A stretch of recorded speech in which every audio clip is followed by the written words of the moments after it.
కేంద్ర మంత్రి వెంకయ్య నాయుడు మీడియాతో మాట్లాడుతున్నారు. లైవ్ లో చూద్దాం. నిర్ణయించుకున్నారు. అందుకని పార్లమెంటుకి మోడీకి, అసెంబ్లీకి కేజ్రీవాల్కి ఓటేద్దామని పత్రికలకు కూడా చాలా మంది చెప్పారు. సర్వేలో కూడా మీరు చూశారు ఆ విషయాలు. కొంతమంది చెప్తున్నారు ఇది మోడీ వర్సెస్ కేజ్రీవాల్ అని. ఇది చాలా పొరపాటు అవగాహన. All these Modi versus Kejriwal narratives fail. What stands up much better is the Modi plus Kejriwal narrative. కేంద్రంలో మోడీ ఉండాలా, రాష్ట్రంలో కేజ్రీవాల్ ఉండాలని అనుకున్నారు వాళ్ళు. If it is Modi versus Kejriwal, then Kejriwal lost election against Modi in Varanasi. Simple. People elected Modi in Varanasi against Kejriwal. In Delhi, they elected Kejriwal. Local election.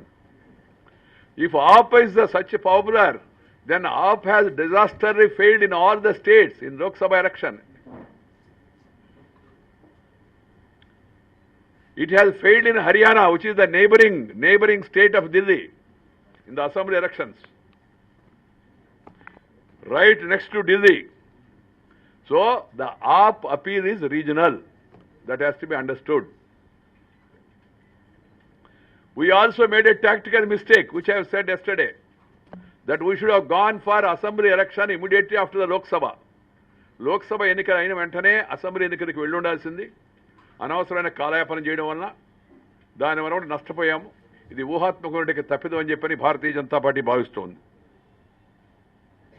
అప్పుడే జరుగుంటే ఎన్నికల్లో తప్పనిసరిగా విజయం సాధించిన వాళ్ళు మిగతా రాష్ట్రాలతో పాటు. ఈ ఎన్నికల్లో బీజేపీకి ఒక గుణపాఠం ఉంది. ఏమిటంటే బీజేపీకి వ్యతిరేకంగా ఇతర పార్టీలు ఏకమయ్యే అవకాశం ఉంది. దాన్ని గుర్తించాలి. నీ బలము, నీ పునాదులు చెక్కు చెదరకపోయినా ఇంకా విస్తరించుకోవాల్సి ఉంది. నీ base has to be expanded. That is the lesson.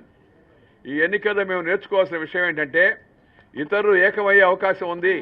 వాళ్ళ ఉనికిని పోగొట్టుకొని కూడా వాళ్ళ ఉనికిని దేశ రాజధానిలో ఈ జాతీయ పార్టీలకు, ప్రాంతీయ పార్టీలకి ఏటికి ప్రాతినిధ్యం, ఉనికి లేకపోవడం అవుతుందో అది వాళ్ళందరూ కూడా ఆలోచించుకోవాల్సిన విషయం. అయినా వాళ్ళు దానికి సిద్ధమయ్యారు, అవుతున్నారు.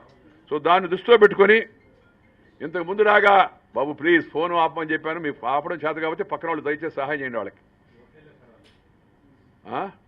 హోటల్ వాళ్ళ చూడు భాస్కర్, చూడు హోటల్ వాళ్ళకి చెప్పు, హోటల్ వాళ్ళకి గట్టిగా చెప్పు.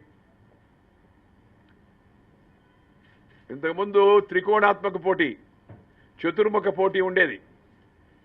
కానీ నేరు ముఖాముఖి పోటీలో కూడా గెలుపొందే స్థితికి బీజేపీ తన పరిధిని విస్తరించుకోవాల్సి ఉంది, కష్టపడవలసి ఉంది, కృషి చేయాల్సి ఉంది. ఇది ఒక పెద్ద సవాల్ లాంటిది. ఈ సవాలును బీజేపీ స్వీకరిస్తుంది. అవన్నీ ఒకటి అయిపోయినాయండి అని చెప్తే అది కారణం ఎట్టవుతుంది. అది వాస్తవం. అది కానీ దానివల్ల మన ఓటమి నుంచి మనం తప్పించుకోలేం కదా. మిత్రులారా, make in India, Jan Dhan Yojana, minimum pension, skill India, clean India,